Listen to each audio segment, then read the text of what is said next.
Soulful Sauna, Stories of Self-Mastery. Thank you for joining us. It is you, the viewer, that makes this podcast. Your host, Juliette Noske, and her guests are here to share stories of self-mastery, to inspire you and ignite the power of positive change on your own journey. Thank you for being with us. Today, I have a very special guest, and her name is Sophie Nevill. She is a long-term psychotherapist, meditation teacher, musician, and writer. Her main work is helping her clients across the world awaken to the infinite peace and silence of their being beneath the narrative of the mind, and to bring this unconditional love down to all parts of their humanity so that all can start to be healed, uplifted, and welcomed home in love. She teaches not only enlightenment of the mind, but also enlightenment of the body, understanding how we can truly start to embody the light that we are and live our highest expression whilst in human form. Sophie is also the founder of Heart of the Rose Women's Festival, a festival to honour the way of the heart, the mysteries of the rose, and the feminine path of awakening, as well as Brotherhood of the Rose Festival. And she is also currently in the process of rebuilding a mystery school and retreat centre in southeast England. Welcome, Sophie. Beautiful to be here. Yeah, how wonderful to have you. So, first of all, I would love to ask you, what is having you glow at the moment? So, what in your life is having you glow? Good question. I just did a 2-week silent retreat, so I feel like, and everyone's like, "Oh, where did you go?" And I'm like, "No, I just went inside. I just went internal." And I feel like I have been on this path of connecting to the stillness within for quite a long time, but I feel like I was able to experience an even deeper layer of that. And so, yeah, I feel like that is what's making me glow at the moment. Not only the memory of that, but the deeper integration of that stillness that seems to still be very present in my being since that retreat. And just being reminded in every moment that this infinite peace is always here, no matter what the mind is doing or saying, that I can just feel it no matter what. Feels very, lights me up to remember that. Wonderful. And you say that you've been doing this for many years. When did this inquiry of stillness and silence begin? So I started, oh God, okay, we could go really back. So I wasn't very well when I was a teenager, and then I got drawn to meditation. Someone said it would help, so I started to learn to meditate at the age of 18, and then got so excited by it that I started, and what everyone should learn, that I started teaching a year later, very young. I just loved it so much. And then a few years later, after meditating for quite some time and doing a lot of inner work quite young, I had a very profound awakening where I was walking in nature at a retreat, and these words suddenly came into my mind, and it was, if I'm really not my mind and I'm really not my body, then who am I? And all of a sudden, the personal self, Sophie, dissolved. And what opened up within me was like this infinite well of nothing. Like I'd never really heard the concept of no thing, but I was like no thing, and yet everything, it was like my entire limited conceptual self went, and I was the entire universe beyond any concept of the universe. And that was a very profound experience for me. And the next day, all my past lives, I saw them like a movie screen. And a year later, I obviously went through quite a process after that. The self went and slowly started to come back. And but the experience never left. It kind of seeded something very deep in me. And a year later, I was listening to Eckhart Tolle in the background as I was packing to go to America, because I was going to go train as a psychotherapist. And I was listening to him in the background as I was packing, and I went outside to sit, just to sit outside. And all of a sudden, this kind of wave of silence descended over me, and it lasted for 3 days. There was no thought, it was just stillness. And really, since that moment, before the awakening where the self thought, I hadn't really heard of the concept of stillness. I think I had, but it wasn't really my conscious awareness. What I was teaching with meditation was relatively, I could say, surface level. It was more about becoming aware of your thoughts and realizing your thoughts create your reality and changing your thoughts. It wasn't really about, if I thought at that age, if I experienced God, I would experience some big group of angels being like, oh, but instead I was just no thing, everything in it. And I didn't have context or context at the time to really understand it. And same with the stillness. Like I hadn't really consciously understood that as an expression of consciousness that I am. And so when that experience happened after listening to Eckhart Tolle, like it felt like his being awakened in my being, this guidance back to it. And that stillness, more than just, because we can say, oh, there's like silence in the room, but even then there's like white noise. This was like a very deep existential kind of, it was like the stillness in the room is a gateway to the deeper transpersonal existential silence, and that has never left and only really got deeper. So that was mid-20s or early 20s when that happened. And just being and I actually saw my gene keys, it says my siddhi or something is stillness. So it's like almost in my chart to want to connect more and to awaken to this stillness that is always right here. But it's the deepest, my deepest practice, and what I teach is how do we start to connect, not only as a concept, but actually really experience this ever-present peace that is always here, beneath the narrative of the mind. So yeah, long story. But that's how the stillness found me in some way. Yeah. And so when you practice stillness, what would you say, what does this bring to your life?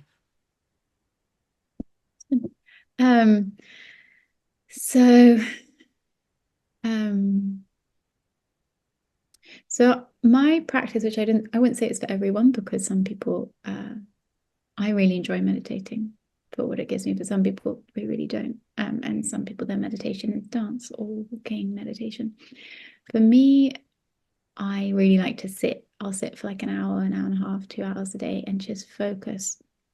Every time my mind wanders to a thought, I will just literally bring it back to this silence. And the more I've done it in a disciplined practice way, as in very consciously sitting down and focusing on it, the more throughout the day, when a trigger happens or something's difficult, or for example, I'm running out of the rose, it's like, because I always teach how meditation is like it's like a muscle. It's like going to the gym, but for your mind. And so it's like, once you build that muscle in that practice, it's like so much quicker to go back every single time outside of that practice, where life becomes the meditation, as we all know.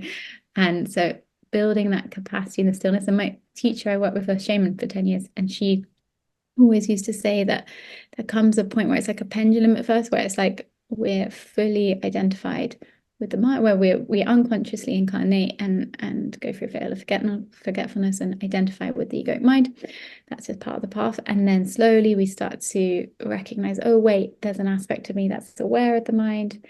And then there starts to become this kind of oscillation between the kind of resting, becoming conscious of being, and then coming back to the mind, a human aspect, the transitory aspect, and then getting identified and lost in that, and then coming back again and being like, oh wait, I'm aware.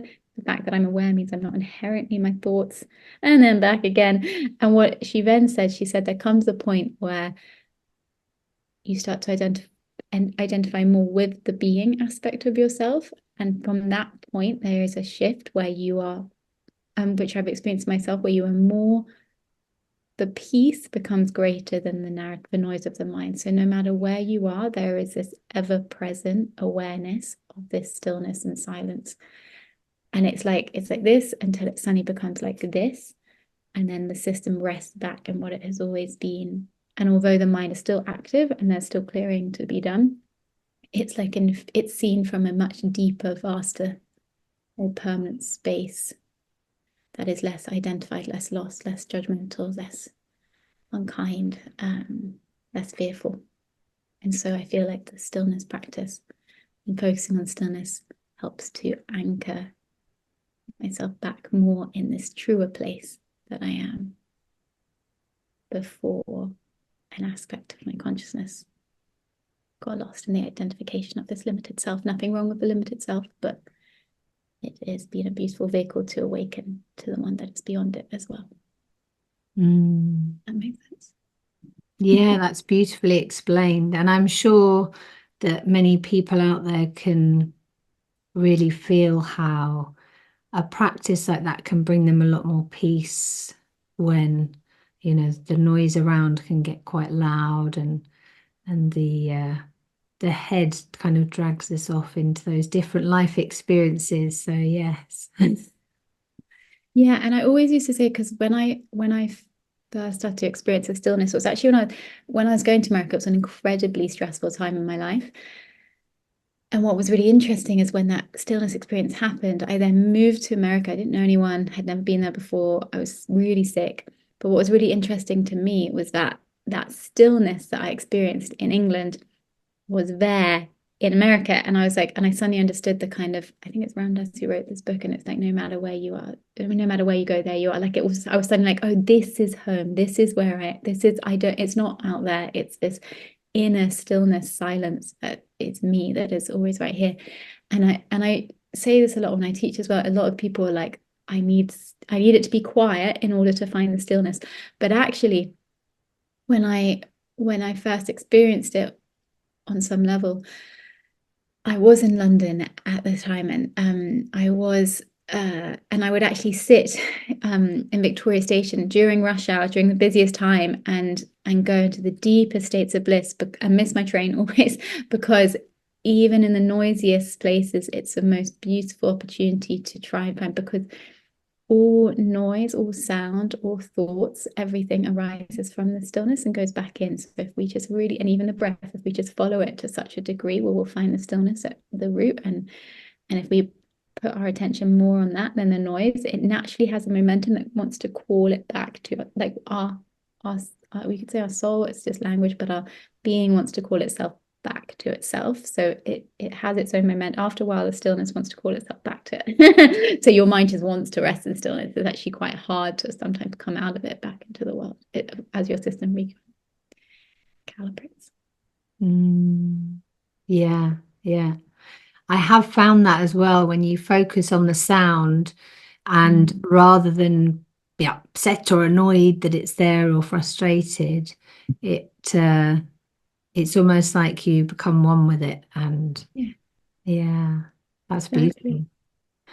Yeah, because it's only I always joke whenever I teach, but it's like it could be raining outside, it can be sunny, and then the mind will then layer that and be like, this is good, this is bad, but actually it just is. So if we just, if the noise is just there and we don't add the layers of thought and resistance that say this should be there, shouldn't be there, we can naturally start to soften and our mind softens, and we can reach what's beneath it, which is this peace. Thank you for the question. Yeah. And so you have a lot going on at the moment in this physical reality. I love to, if you could share more about all the different projects that you have on. So one of them I was very lucky to visit last year with my mum, and we'll be there again this year. So the Heart of the Rose Festival.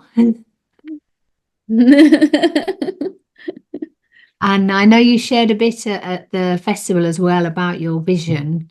I wonder if you could tell us more about the work that you do. So again, probably should start at the beginning, a long story. So when I was 18, I incarnated this lifetime into a family that has quite a bit of land. Actually, we didn't when I was born, but we inherited it when I was young. And I am an only child, so I knew one day I would inherit it. And at 18, I had a very clear vision that the reason my soul had incarnated onto this land and into this family specifically was to bring as much light as possible to this area of the world and create almost like a temple of light, like a retreat center almost. And it was around the time I started to learn to meditate as well. So it all kind of tied in. And so at that age, I was like, I'm going to create this retreat center, organic farm, run some conscious festivals. I also stopped drinking at 18. Most people start drinking at 18. I stopped drinking at 18. And yeah, I wanted to do alcohol-free events, all those different things. 14 years later, here we are, 14, 15 years later, 14 years later.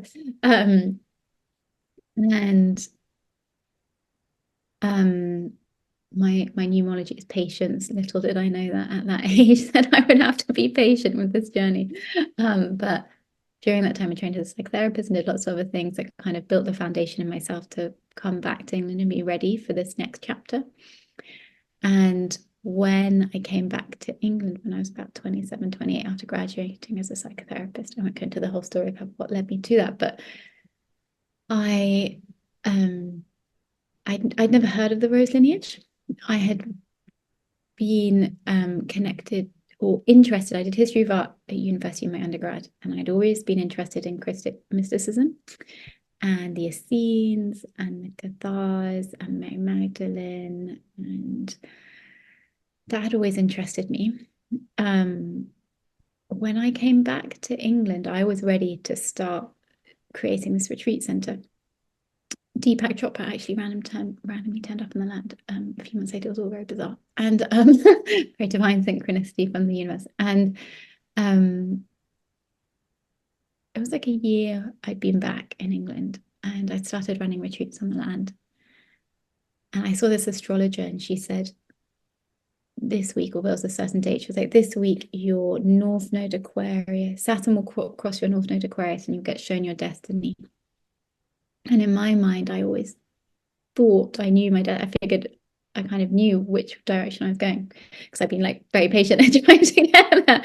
And that night I had a dream, and I just went in and out of consciousness chanting the way of the rose, the way of the rose, the way of the rose. And it was like my whole cellular system was remembering these different timelines.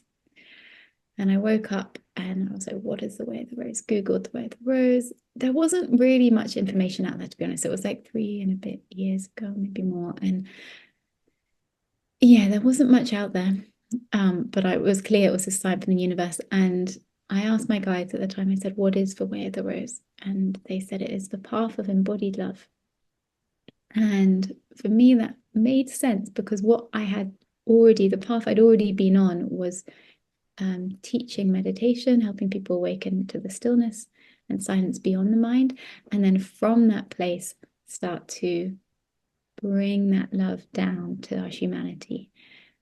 Because predominantly in the past, awakening has been transcendent in nature. It's been more focused on transcending the human personality rather than actually bringing love down into it and integrating it. It's more like, I'm not my mind, I'm not my body. Yes, on one level that is true, but my path training as a psychotherapist was like, okay, how do we awaken to that one beyond the mind so we can have greater love for the ego? Maybe we can see its innocence and then move down and bring that love. And so I started to realize, because my psychotherapy practice is called the kindness thing, it's like, how do we bring this love that we are down and start to integrate these parts of ourselves that we've chosen to incarnate to experience? And for me, it just kind of brought everything together. I was like, oh, this is another way of saying what I was already doing is kind of path of the rose. It was kind of this path of love, this path of embodied love. And was already doing a festival. I was going to do something called Awaken Festival, which was going to be a non-duality embodied festival, embodied non-duality festival. But that week I also was confused. It was during COVID, at the beginning of COVID, and I was confused whether else to go ahead with it. And then I prayed to this tree on the land. This was around the same time I had the dream around the way of the rose, and I prayed to the land and I said, please show me, what do you want? And I got shown to do a women's festival. And I was struggling to get support around it because a lot of stuff had changed over COVID and some people had moved country, and they said, if you do a women's festival, the women will come to support. So I was like, okay, the land wants a women's festival. And they said, you have to call it Heart of the Rose. And I called it Heart of the Rose, which all started to make sense with the rose lineage. Different psychics started telling me, and actually weirdly confirmed a lot of dreams I had when I was younger, that the land used to have a temple of Isis many years ago. And so it started making a lot of sense that because the rose lineage is linked to Isis and the kind of mystery school lineage, and that this retreat center that I originally thought I was going to build at 18 was kind of had its own.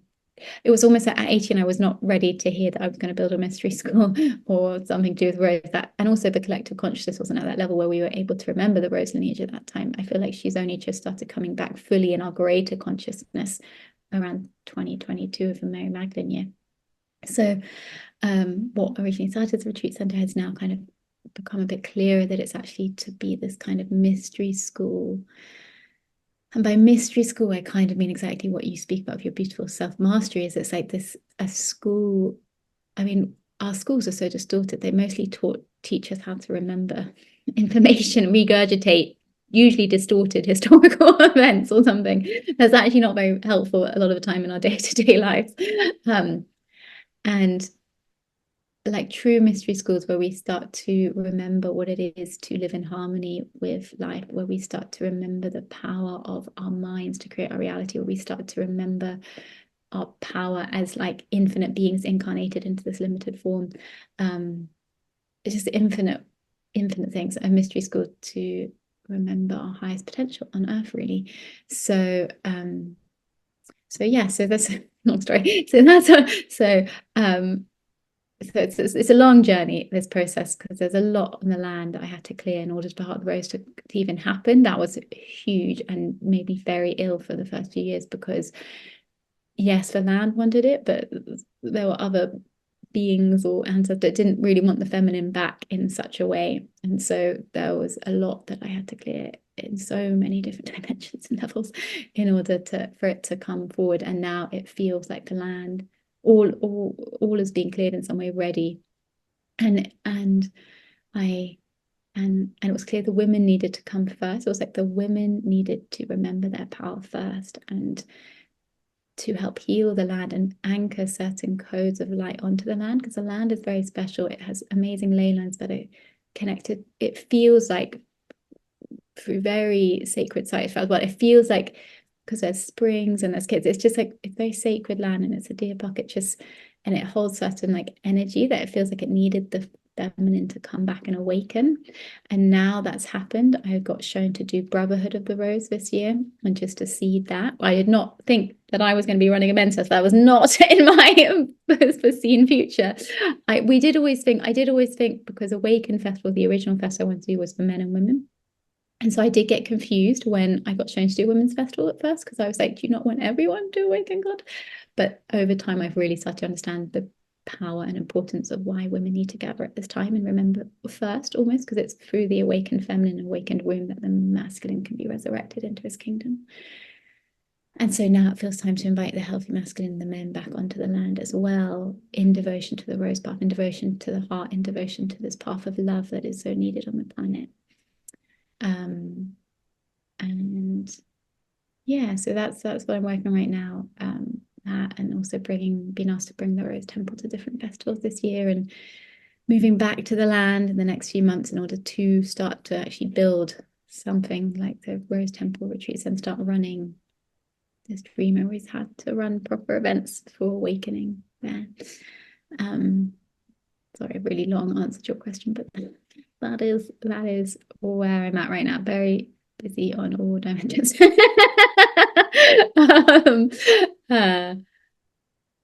Yeah, and so beautiful that you were there last year with your mum, because that, as I was just saying before we went on, was one of my highlights, having you guys there. It's very special.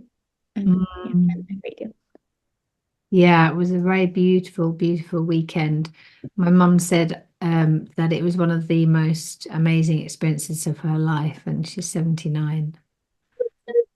It was honestly touched, because I think for me personally, Heart of the Rose has been such a journey. Like, and I speak about this quite a bit because a lot of the time there's a myth of awakening that once you've awakened to this stillness, that everything is easy and calm. But what I've noticed is it's like once we've all awakened to this higher, deeper dimensional aspect of ourselves, it's almost like the universe wants to give you like what was like, okay, now go. As much as I would so love just to rest in the stillness, it's almost like my soul was like, nope, you got to now do the action part. And it has been really hard for me personally doing it, because it was just basically doing all. I have an amazing team now, truly amazing team, and people who came to support, but there was a lot that I was doing. So it's all very dreamlike when it actually happens on the land, because you're like, when you've been planning for so long, it's like, wait, this is happening, this is real. Like, what was the weirdest thing, because I don't know if you went to a first year. So first year ended up having to be a seed gathering because of COVID. It was just too stressful, and that was also very stressful. And then the next year, so the vision I had when I first got given it by the land, it was really clear. I like prayed to the tree, I said, and then I went for a walk, and I came back through the gate into the garden, and I just saw women all the way sitting on the garden. It was just like spread out as far as the eye could see, and two of my friends running towards me. And what was the weirdest thing was when it actually happened that year, it wasn't on the land. It was on the land, but it was on a different area that you guys came to last year.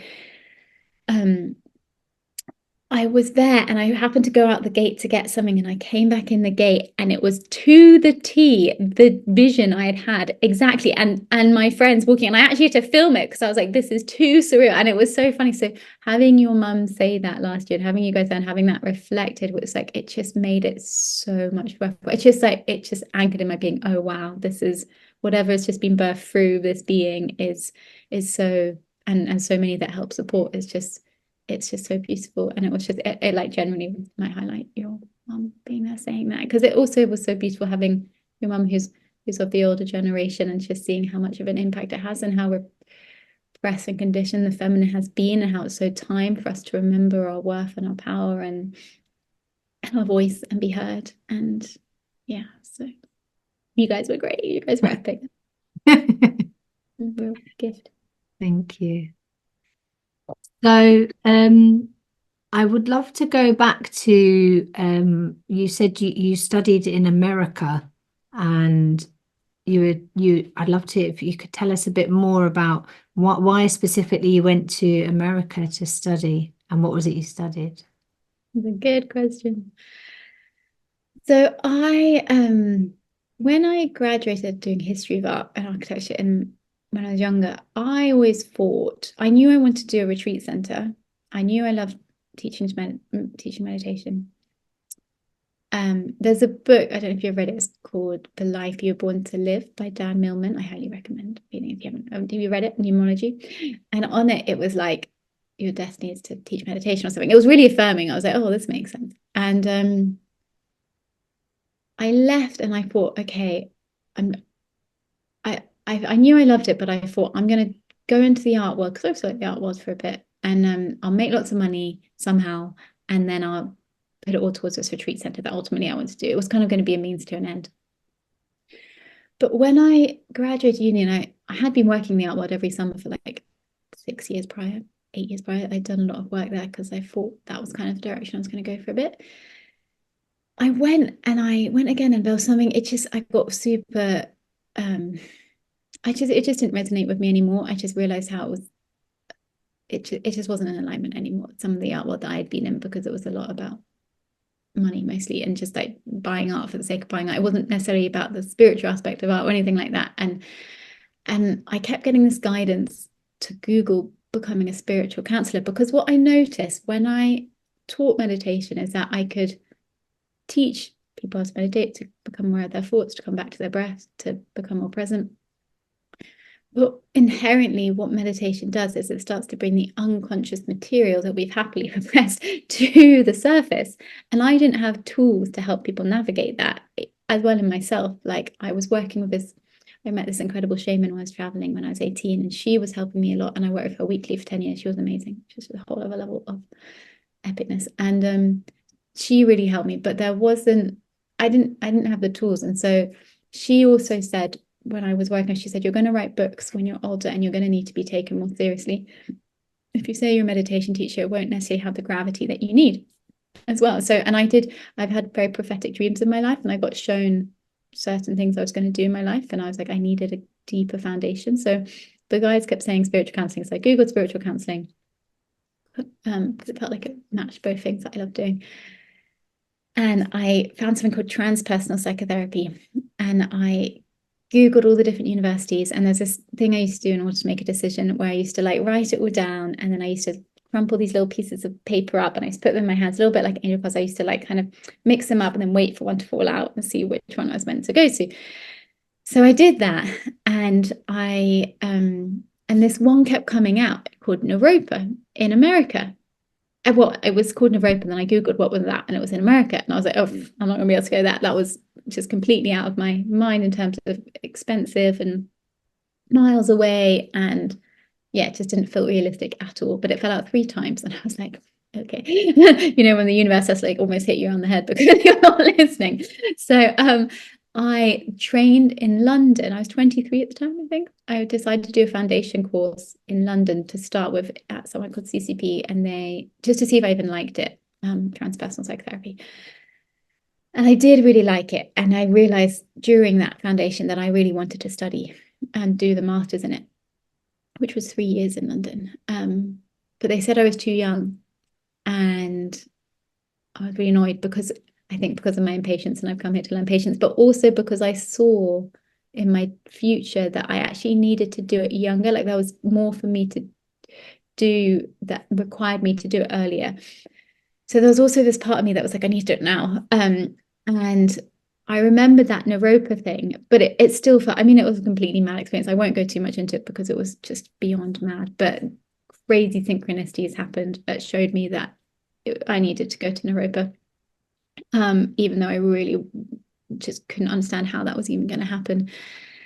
Worked 3 different jobs, 3 different online courses. It was just so much. Anyway, ended up going to America when I was 24, because they very sweetly were like, they didn't care that I was 23, 24. They thought it was a blessing, because I was clearly very just wanting to do it. I do understand why in England you usually have to be 27 in that space to study, but yeah, so I went to America to study, because they basically would have me there. They were the only ones around. But it was a very, very alternative university. It's called Naropa, and it was set up in like the 60s, 70s, and you wouldn't have tables or chairs. You would all sit on the floor, and you wouldn't have proper exams. You'd have something called warrior exams, where you would all sit in a circle, and one person would go in the middle with the teacher, and they'd ask you the questions. And it was quite an alternative university, but they had me when I was young, and they did transpersonal psychotherapy. There were only a few places that really did it at that time, that I could go to. So that's how I ended up in America, and I ended up coming back being one of the youngest transpersonal psychotherapists, because you can't really train until you're older when you're in. So anyway, I highly recommend Europa. But I was really grateful to have done it at that age, because then COVID happened, and so it would have been go down like different. So yeah. Long answers to a lot of your questions. I go way back. It just shows that there's not one path for everyone. And I think, when we're not all the same, and when you have a classroom of 30 young people, in school, they're not going to develop the same. They're not going to need the same things. They're going to have the different unique personalities and ways of living. And like you said, you needed it when you were younger and it suited you, and it so we understand maybe why they have a rule of there being 27 years of age, for example. But at the same time, not everyone fits that into that. So yeah. And I think it always slightly triggered me because it was like this. I can understand why, that they basically said that you don't have enough life experience to train as a psychotherapist. But I think I had a lot of trauma. I think there was we all go through different awakenings at different ages, and also from my own experience, have believe in past lives and infinite other things. So we've had so much training in other times, and it's sometimes interesting. It's very different in America, where I did train. Some of my friends were 21, 22, and yeah, I can understand how that can seem young. Really, I can understand that, but I think everyone's individual on their individual path, and it kind of needs to be judged on an individual basis from what my experience has been, rather than just point blank, it can only be once you get to this age.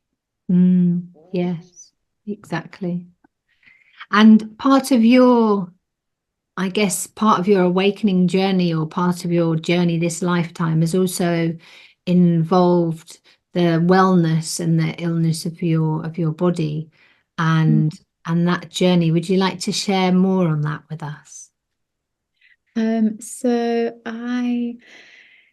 what I guess almost got me on this path was I had a reaction to some antibiotics, kind of something, when I was 16, and ended up in hospital, and my health kind of never was the same after that. And then I went through a lot of difficulty between 16 and 18 emotionally with other things, and it led me to learn meditation. It led me to become a psychotherapist, but it definitely hasn't been an easy path. My health has been my deepest teacher, and I think a blessing in some way, because I think what can happen on this journey, as I kind of alluded to a bit before, is that there can be a sense that a subtle bypassing can happen, because there's some teachings which are basically stay as awareness. You are not your mind, you're not your body, stay here. And to be honest, after the awakening I had in my early 20s, I was very happy to stay there. I was I'm not my man, I'm not this body. This body is painful. I want to be in this body. But I then had to learn through psychotherapy and just through the pain that I needed to come back down and in. And a lot of us are taught go up the mountain. I really think that's just the first chapter, to really just become aware that you're not your thoughts, or that there's an aspect of consciousness that's aware of your thoughts. And then the whole book, Infinite Books, is the kind of coming down and then bringing that presence and that unconditional love down to the body. And for me, I was do you know someone called David Hawkins? Yes, yeah. So David Hawkins. Yeah, I'll just say for listeners in case they don't know, but he's an amazing teacher who wrote a beautiful book. Actually, I read his first book, Power versus Force, and that's actually after I had the awakening as well, and supposedly he calibrates the level of truth in every sentence. So they're very high vibrational books. And he wrote a book called Healing and Recovery. And he was kind of like a godsend for me to read in my early 20s, because he had an awakening very young, but then had infinite health issues and nearly died so many times. And he speaks about how sometimes some souls will choose to clear a lot of karma, not even theirs, but usually ancestral and collective, through the body, in order to support the awakening of the family line or whatever it might be. And so sometimes there can be awakening and then lots of health issues to follow, because it's almost like the system clearing as the amount of light starts to integrate into the body. But there's so much I could speak about illness. So I'm writing a book called The Body is a Map of the Unconscious. Because my path has not only been to awaken to the stillness, it's also been to work with our personal trauma through the psychotherapy this lifetime, and it also through the work I did with a shaman for 10 years and another shaman recently, is recognizing our multidimensional being, so that we are not only stillness and the absolute stillness, but we're also a soul having infinite little human journeys and different dimensions, and working on that level and the level of karma and the level of different contracts and vows we may have chosen to take on. And what I used to do with this shaman ladies, we used to go into, I used to have a health issue, infinite health issues, and we would go into it and she would clear, and we'd go to the past life it was related to, and we'd go to the whatever it might be. So I learned every week how to do this and how to work with this myself, how to work with my dreams and the unconscious, and really starting to understand that life and the body is literally a holographic projection of our mind, our conscious and unconscious mind, and that the body in its nature is inherently healthy. It's only the distortion held in the conscious and unconscious mind that creates a distortion of disease. And luckily, we have been living in a, I don't usually like using these concepts, but it's helpful sometimes, but we have been living in a 3D, very dense dimension where illness and disease has existed, and we're now moving into a more crystalline dimension where the DNA structure is actually clearing and transfiguring and changing, and we're integrating a lot of light right now in order to change the structure of the body to become inherently more light, which is our nature. But we've just been lost in a bit of density for a long time, chosen to, nothing's gone wrong.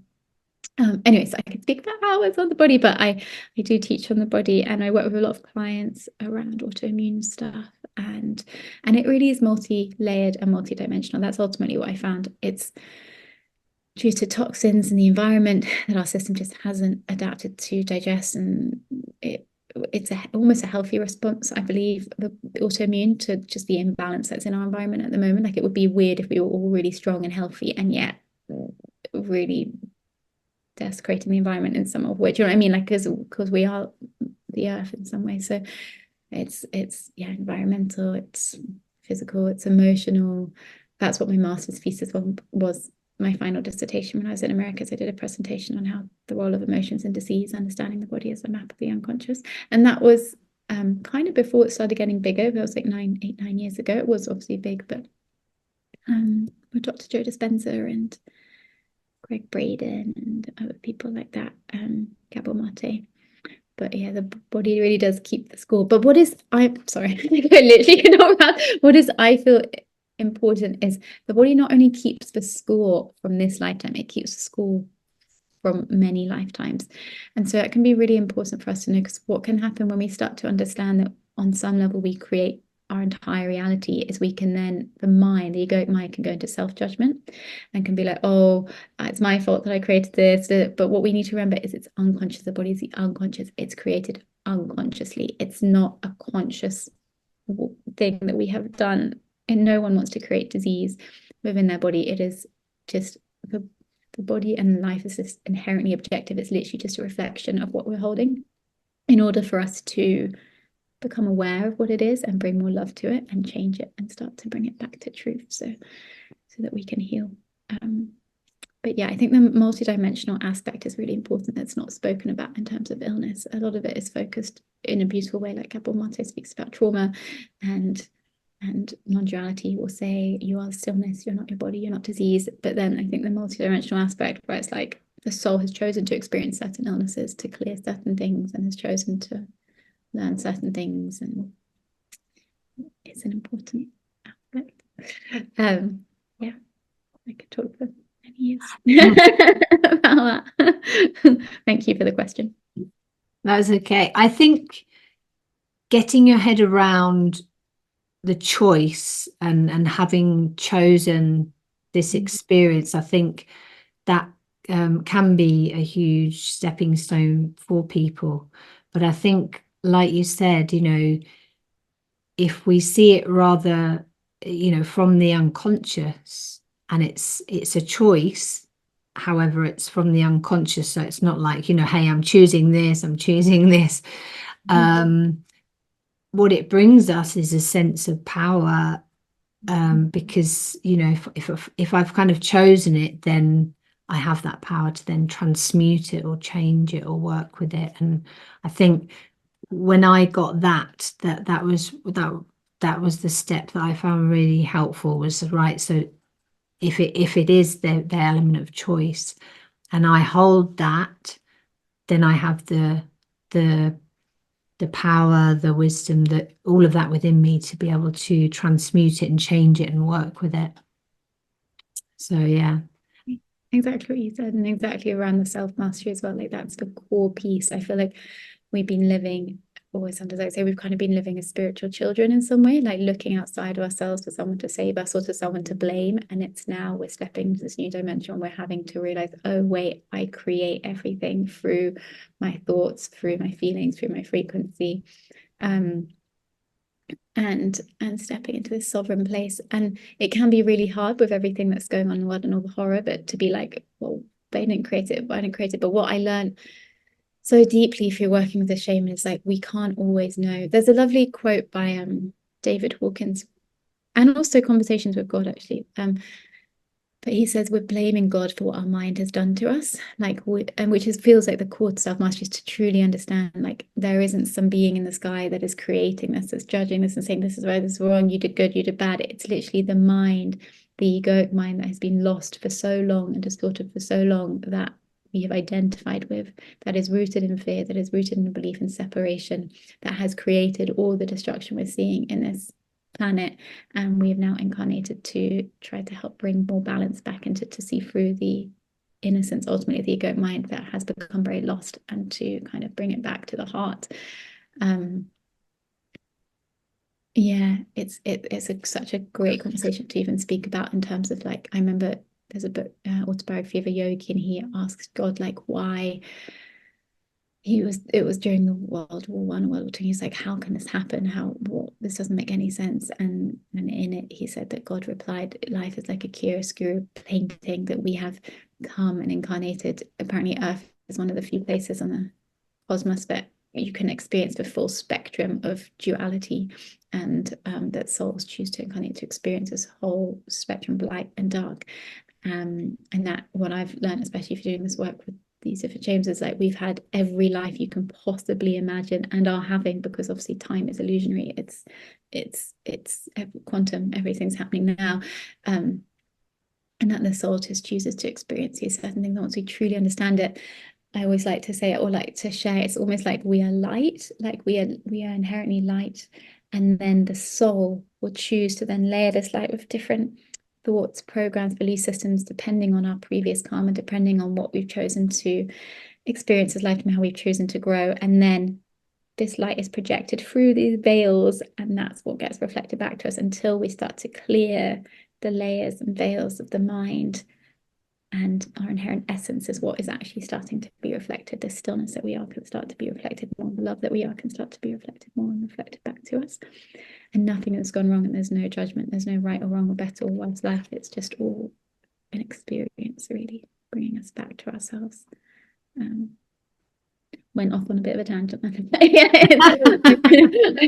I feel like it's like the root, the self-mastery bit is just so, this next dimension that we've chosen to experience.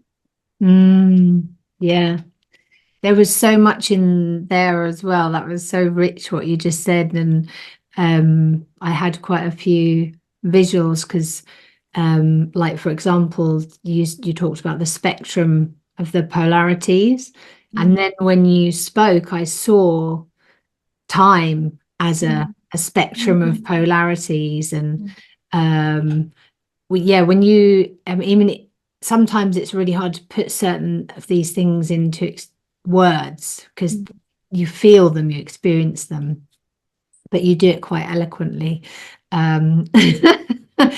But yeah, I remember there's something that Joe Dispenza says, and it's like it's about being no thing.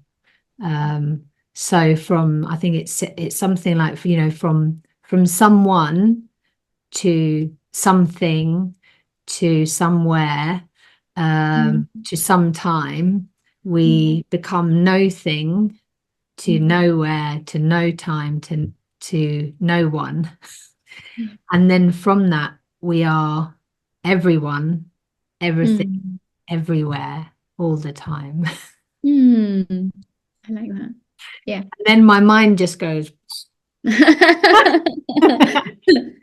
Yeah, it's good because I Um, think the mind, the mind is inherently like it's just inherently limited by its nature. Do you know what I mean? With some of these concepts, especially time one, apparently that's going to be the hardest one for us as a collective and where we are to really understand. Bashar, I don't know if you know Bashar, but he does a really beautiful analogy where he says we can think of time like, you know how like on a TV all programs are happening at once, but we just choose which one we want to see on the screen in that moment. So it's like a really lovely way to be like, because I'm really interested in like time traveling and time shit, like working with future timelines, past timelines and stuff through this present moment. That's what I learned a lot as a shaman. And ultimately, and I think what is I run this course called The Journey of Awakening. I do it 6 weeks specifically because it feels to me very important to integrate all these aspects of our multidimensional being. Like the first week is stillness, becoming aware that you're not just your mind, you're not your body, you're really anchoring in that. Second week is the personal self. How do we work the story? Third week, how do we work the body, the holy body? Fourth week, how do we work with the soul? How do we understand the different contracts, karmas we may have, working with angels and other things? Fifth week, self-mastery. From all of this, how do we start to really understand that the world is holographic and a reflection of our unconscious mind? Fifth week is coming back to stillness again. And that I feel a 6 week is it's like the most important part, because it's like even with the timelines, even with the karma, it's all still rooted in time and a personal self and identity. And actually the ultimate goal, if I was to say there even is an ultimate goal, because we are already that, but is to recognize and remember that we are more than any of it, that the stillness is beyond any time. It is beyond any concept. It's nowhere, it's no thing.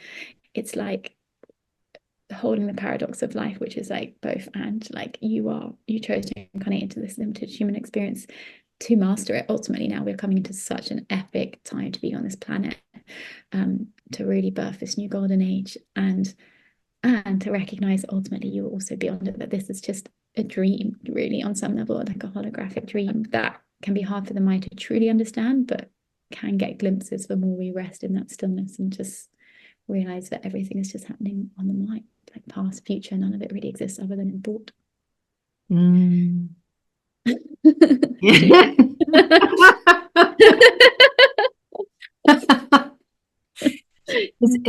it Greg Braden who says it's it's not a assimilation. He talks about it almost being like a simulation. Yeah. So I would love to ask you a little bit more about your meditation practice, and if there's anything, if there are any tips or anything that you have for anyone out there, whether they're beginning their journey or they're already on their journey. And also you said that you learnt the meditation, but then you wanted more of the tools through transpersonal psychology. That's how you gained your tools. And are there any tools from that you can share with people? So two layers. Great question. So with meditation,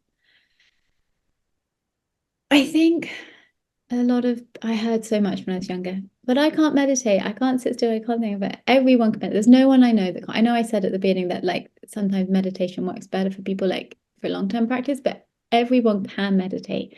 It's like the same with dreams. I used to teach how to work with dreams. A lot of people are like, I don't dream. I'm like, everyone dreams. We just have to like train. It's just a muscle.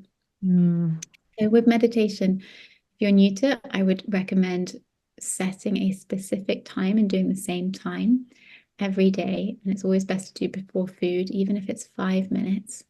And or doing it ideally in the same place actually builds the energy field in that place to help you go deeper in that moment, in that space. And just starting with the breath. I mean, I love to focus on the stillness, but that can sometimes be a bit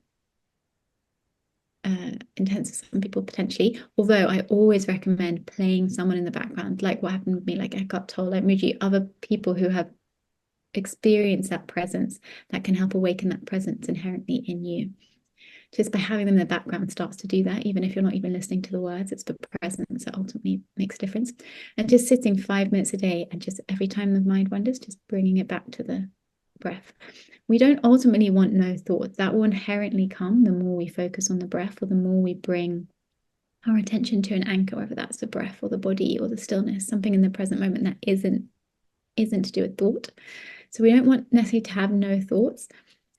What we want is to, one of my teachers said, you don't want peace of mind, you want peace with mind. You want to recognize that there's this inherent peace, this awareness that's aware of the mind, that's untouched by whatever the mind is doing, whatever the sensations is doing. It's like you're turning your awareness from out there, back inwards, and just becoming aware and not judging. You're not, it's not bad that you're having thoughts at all. Like sometimes you can have an entire session where you're just thinking the whole time, but the fact that you're aware that you're thinking is already creating that space within your mind that is doing massive amounts on some level, and helping you ultimately create that space in the mind so that when you're in your day-to-day life, you don't go straight into trigger, straight into reaction, and you can be like, oh wait, I'm noticing, rather than like, I am this anger, I'm noticing that there's a part of me.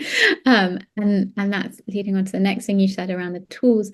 I wouldn't say this was necessarily something, well, no, maybe it's something I learned during the psychotherapy degree, but also just in terms of my life, is I learned something called internal family systems, which basically believes we kind of have, not only do we have an external family, but we have this kind of internal family, internal parts of ourselves that many of us have unconsciously been conditioned to reject or deny or shame, make wrong. And actually these parts, so for example, depression, anxiety, anger, are actually innocent. They are usually lost, innocent, and they're usually trying to protect us in some way. And so by starting to turn towards them with love, understanding, compassion, curiosity, really more than anything, and be like, where did you come from? How old are you? What do you need? We can start to slowly integrate these parts that we may have placed in the shadow and then project it outwards and say there other people are that when actually we are that. And we can start to bring love, and the more we can start to do that within ourselves, we can start to do that because outside is a mirror to other people. We can start to be more kind and forgiving, and recognizing if they're not acting from love, they're acting from the fear, and therefore acting from unconsciousness. And that, as Jesus says, we know not what we do. We just don't. We're only ever acting at the level of consciousness we can. And I think this lifetime on earth has taught me that very deeply, in all the people I work with, and how powerful and needed it is, this path of forgiveness and really understanding this path of unconditional love. That true unconditional love is realizing the innocence of the ego mind. If we're not acting from love, we're acting from fear, and we know not what we do. And so it's bringing that compassion and forgiveness there, which is the path of the rose, really. So two things: having a practice, ideally 5 minutes a day, before breakfast, before dinner, whenever is easiest. Being so kind with yourself. It's not about not thinking, it's just about becoming aware of the thoughts, listening to other teachers, Eckhart or anyone but teachers and guides, people meditation in the background, so you can connect to that stillness. Noticing, even just whenever you're out, a really beautiful time to do it in nature, just can you hear the stillness? Or in between your breath, or in between at the end of a sound bath or singing bowl, like, can you feel and tune into the stillness more than the sound? And then the kindest thing, which is what my whole practice is based on. What is the kindest thing you can say to yourself? How do you start to integrate these young lost parts of ourselves by turning towards them with kindness? What is the kindest thing? No wonder you feel sad, no wonder you feel scared, no wonder. How do we start to bring these parts back and give them the love that maybe they never received and it wasn't safe to receive? So yeah, that's my tools. Yeah, such a beautiful practice. Thank you. And is there anything else that you would like to share before we end this recording today?